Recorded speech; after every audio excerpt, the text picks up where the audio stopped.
দেখো বন্ধুরা, আমি আজকে পরোটা বানাবো। তো পরোটার পুর তৈরি করছি। এটা বেসন আছে, বেসন, পেঁয়াজ, লঙ্কা কুচি, পেঁয়াজ কুচি এবং ধনেপাতা কুচি দিয়ে আমি এটা একটা পুর তৈরি করেছি। এবার এটার মধ্যে কিন্তু আমি জলও দেবো না, কিছু দেবো না, হালকা একটুখানি তেল দিয়ে এটাকে একটু কড়াইতে আমি নেড়ে নিচ্ছি ভালো করে। আমার ময়দাটাও মাখা রেডি হয়ে গেছে। ময়দাটায় আমি দই দিয়েছি আর অল্প একটু নুন দিয়েছি, টক দই দিয়ে ময়দাটাকে মেখেছি। এইবারে আমার এইটাও প্রায় ভাজা হয়ে গেছে, পুরটা তৈরি প্রায় হয়ে গেছে। এবার আমি তোমাদের পরোটাগুলো কিভাবে করতে হয় দেখিয়ে দিচ্ছি।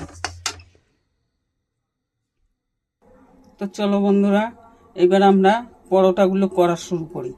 তো আমার লেচি করা হয়ে গেছে, চাটুও আমার গরম হয়ে গেছে।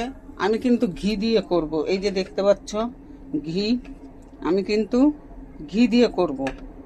প্রথমে আমি আগে দেখাচ্ছি তোমাদের বন্ধুরা, আমার কিন্তু একটা পরোটা বেলা হয়ে গেছে।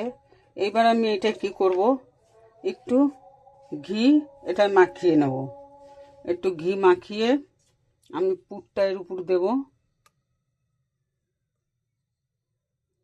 ঘিটা আমি মাখিয়ে নিলাম। এইবারে আমি এর উপরে একটু পুর দেব, একটু পুর দিয়ে নিলাম। এবার আমি এইটা পুরো বন্ধ করে দেব একটু একটু করে।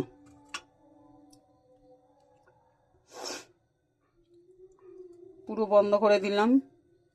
এইবারে আমি এটাকে বেলবো। দেখো আমার এক পাশ কিন্তু ভাজা হয়ে গেছে। আমি এবারে এই পাশেও বেলে আমার কিন্তু ভাজা হয়ে গেল। এই পাশটাও আমি একটু ঘি মাখিয়ে দেব। ঘি মাখিয়ে এবারে এ পাশেও আমি ঘি মাখাবো।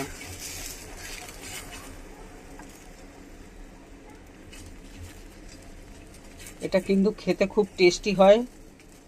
আমি এর আগেও অনেকবার করেছি, তো খেতে খুবই টেস্টি হয়। এটা তোমরাও করে খেতে পারো।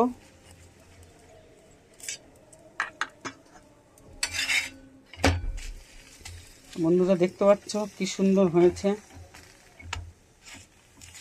তো আমি আরও করব, আমি অনেকগুলোই করব।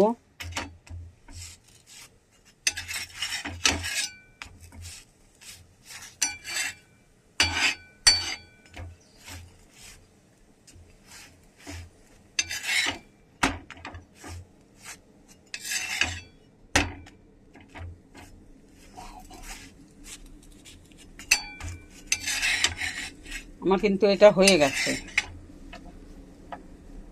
এটা আমার হয়ে গেছে। এটা আমি নামিয়ে দেবো। সম্পূর্ণটাই কিন্তু ঘিয়ের উপর নির্ভর করলো।